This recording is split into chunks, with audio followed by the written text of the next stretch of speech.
Morning. Welcome to Build a Block Wednesday. Today we are going to construct this 10-inch block called Uncle Sam's Favorite. Now, I know that some of you are panicking because there are many small triangles on this block. Do not panic. We are going to explore the 8 at a time method for making half square triangles.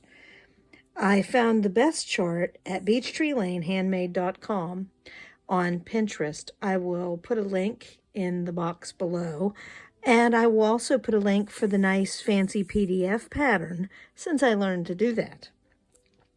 So 8 at a time should make this go very quickly. You will still have to trim, and I will be using this little ruler quite a bit in the trimming of these blocks. I will also be trimming these at 3.5. So let me run through the list for you. This gets all cleaned up later, but this is my working copy. So the red block in the middle, I have just plain red, and I will be using 1.5 inch squares to do flip and sew corners. For the star points, I will be using, oh, I forgot my little 1.5 inch squares. I'll be using 4 2.5 by 4.5 and 8 little 1.5 inch squares cut out of this fabric. For the outside half square triangles, I will be using the background and the little stars. For these baskets, I'm going to use a lighter tone of blue and the fabric with the hearts for those baskets, half square triangles. So let's get started marking things up before we go to the machine, and we'll do some speed piecing.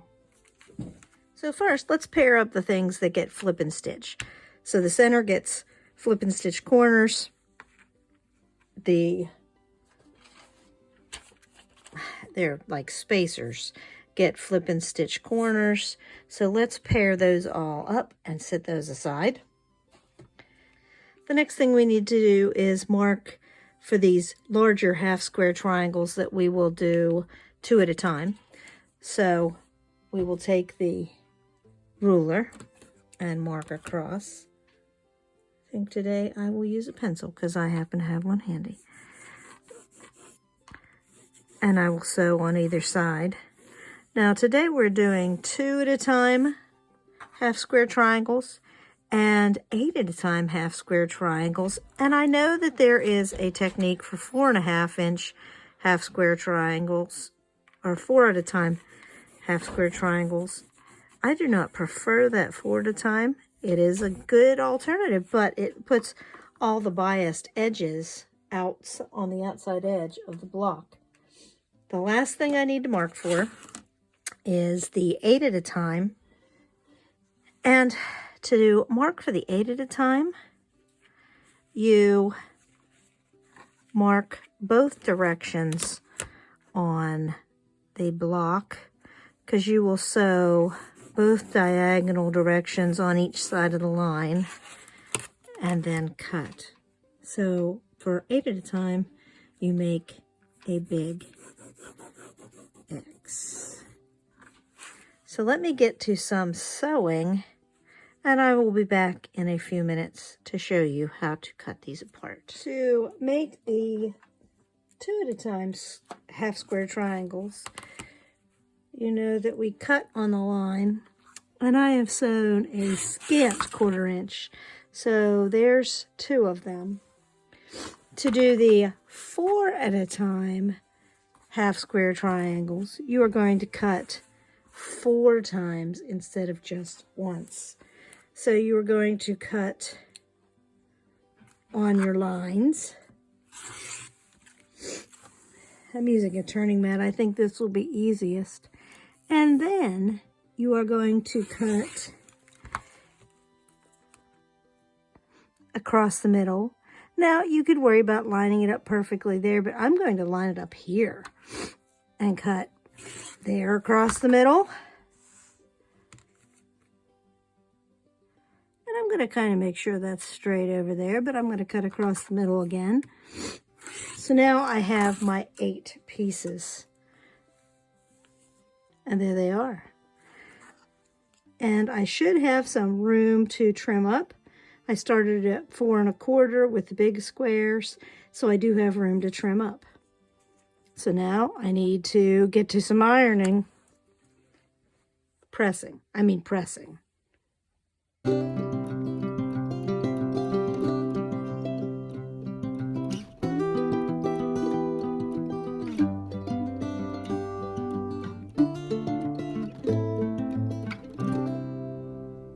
Since these 4-corner units are all the same, I'm going, just turned 90 degrees, I'm going to start by laying those out and making those, and then we'll work on this part. I'm going to keep my pattern right here near me as I lay out the block, so that I get all those little half square triangles going the right direction. And then it makes a cute little basket.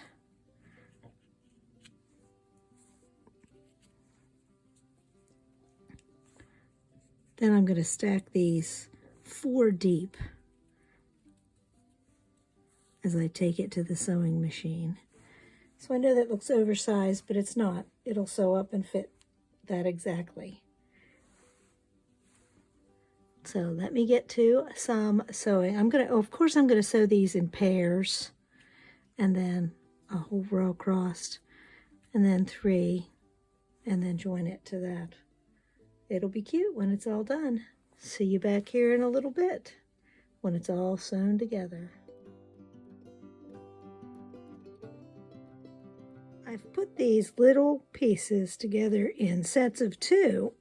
I did press them open so there's less bulk, because across there's 3 sets of seams plus all the diagonal seams. So pressing it open does make it go a little smoother, but if you want to press it to one side or the other, go for it. Let me get back to putting this all together. Before we sew all the pieces together, let's make sure blue in the corner is going toward the basket. So that's going the right way, and everything else lines up with that. Now it's time to, after this one last check, it's time to sew those units together. Now, as I made these, I opened the small pieces. I pressed the small pieces open, and as I added the big one, the big half square triangle, I press toward, because that's the way those blocks want to go. Let's lay this out for some so you can see the magic before we piece it together like a 9-patch in rows.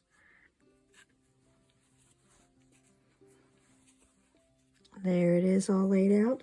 And of course, because we did 8 half square triangles at a time, there are 4 leftovers to add to your pile of leftover half square triangles. What a bonus. Back in a minute after I assemble this.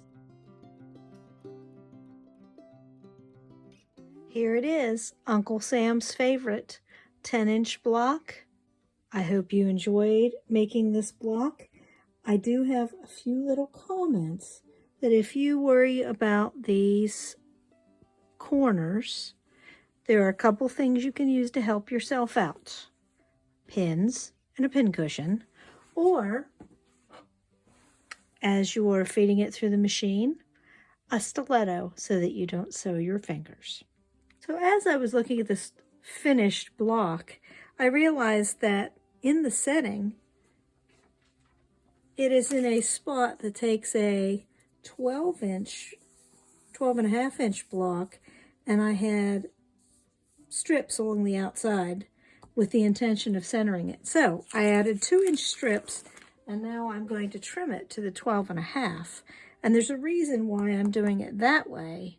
It is because that way if it got off or a little wonky, it will look like it's floating and it will make up for the difference. And I don't have to have the exact size strip because I see it's going to be 1 1/8 about. And I need to make sure it's lined up on both sides. So instead of fussing with that, it's better to trim it down with the 12.5-inch ruler. And that way it will be the right size with the right size outside strips. And it will be all perfect and ready to put into that quilt layout. Time for the big reveal. Let me get the ruler out of the way. There it is, and it will look like it is floating in its spot on the quilt. All done with the perfect border size. I hope you enjoyed making this block, and I will see you for Blabfest on Friday. Bye. Thank you for watching. Remember to like and subscribe.